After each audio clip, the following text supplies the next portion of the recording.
রাহুল আনন্দের বাড়িতে সেদিন কি ঘটেছিল? সামনে এলো সত্যি মানবজমিন। বৈষম্যবিরোধী ছাত্র আন্দোলনের জেরে দেশে গণ অভ্যুত্থান ঘটে।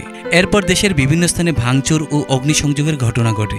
তেমনই একটি ঘটনায় বিপর্যয়ের শিকার হয়েছেন জলের গান ব্যান্ডের রাহুল আনন্দ। গেল ৫ আগস্ট ৩,০০০-এর মতো বাদ্যযন্ত্র পুড়ে যায় তার ধানমন্ডির ভাড়া বাড়ি। প্রাথমিকভাবে ধারণা করা হয়েছিল পরিকল্পিতভাবে এই আগুন দেয়া হয়েছে।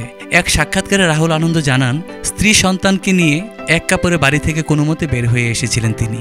তবে এখন শোনা যাচ্ছে ভিন্ন কথা। এ বিষয়ে বিস্তারিত সামাজিক মাধ্যমে লেখেন রাহুল আনন্দের পারিবারিক বন্ধু ফারহানা হামিদ। লেখাটি জলের গানের ফেসবুকের পেজেও শেয়ার করা হয়েছে, যেখানে লেখা হয়েছে, রাহুল আনন্দের বাসা উদ্দেশ্য করে আগুন দেওয়া, লুটপাট বা ভাঙচুর করা হয়নি। আগুন দেওয়া হয়েছে ৩২-এর বর্তমান বঙ্গবন্ধু মিউজিয়াম ও তার ভবিষ্যৎ পরিকল্পনার অংশ সেইটুকুতে।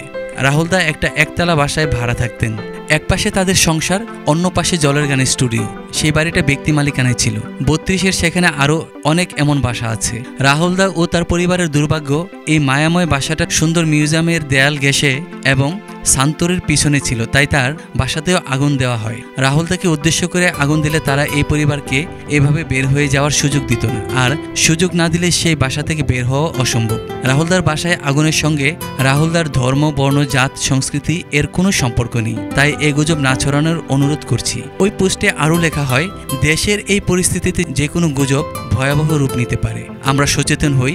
একটা সংসার, একটা দলের বহুদিনের সাধনা, একজন বাচ্চার শৈশবের সবকিছু পড়ে ছাই হয়ে গেছে। আর কারো কোনো কিছু পড়ে না যাক, ভালোবাসা নেমে আসুক মানুষের মনে। আপনারা তাদের পাশে থাকলে আবার জলের গানের সঙ্গে গলা মিলিয়ে গান গাইব। এমন দেশটি কোথাও খুঁজে পাবে না কু তুমি, সকল দেশের রানী সেজে আমার জন্মভূমি।